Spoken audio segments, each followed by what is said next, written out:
Is Trump now forced to run third party? At a certain point, all decisions and election chances in politics come down to basic math. No matter how some consultants, pollsters, or campaign managers may attempt to complicate the process to justify their fees or salaries paid by a candidate or company, it still comes down to this: does the math finish on the plus side for him or her to run, and does it finish on the plus side for the candidate to win? My mother used to say, if you can read, you can cook. In the arena of political elections, if you can do basic addition and subtraction, you can honestly advise a candidate whether to run. Former President Donald Trump has some of that basic math working against him, but also, for him. What he and his mercurial ego really will do becomes the political question of the 2024 presidential cycle. With each passing week, there are reports of more and more Republicans suffering from Trump fatigue. Although many still strongly approve of most of Trump's policies from his 4 years in the White House, they have grown increasingly tired of his perceived juvenile antics and insults.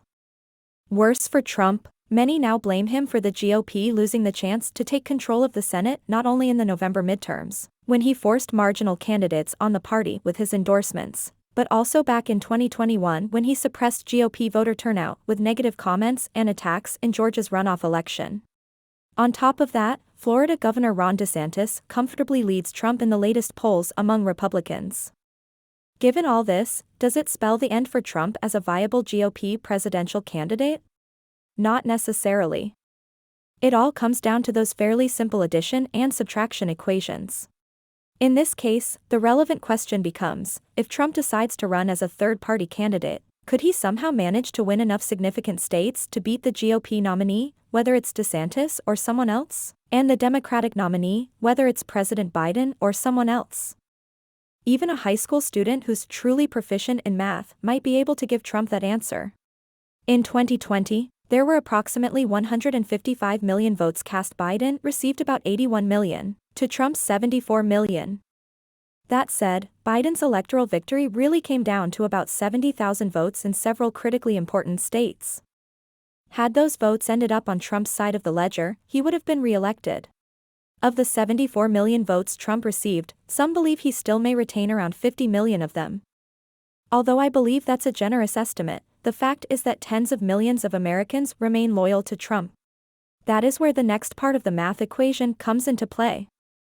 In which states and counties are those loyal Trump voters located? As the 70,000 vote margin for 2020 shows, securing a presidential victory still comes down to winning 0.5% in one district, 0.25% in one county, and 0.1% in one state. And then we have to ask, how much of the approximately $100 million that Trump and his team have raised from his loyal followers would he be willing to spend on, first, getting on the ballot in every state, and next, getting his loyal voters to go to the polls? If the past midterm serves as an example, it's not much. That becomes a basic math answer. If Trump is not willing to spend a realistic amount of money to self-fund a third-party presidential campaign, the high school math whiz kid could tell him categorically it makes no sense to try. But, what if Trump's ego tells him he has to run in 2024 as a third-party candidate to avenge Biden's win in 2020, and as a way to stick it to those Republican rats who are deserting the Trump ship in droves? And what if Trump finally does roll out a kinder, gentler, more statesman-like version of himself for 2024? I have argued that even though Trump has announced his candidacy, I don't believe he intends to go through with a full campaign. Instead, I think he made the announcement to keep his franchise viable and keep the campaign donations coming in. Of course, Trump has proved prognostications about him to be false before.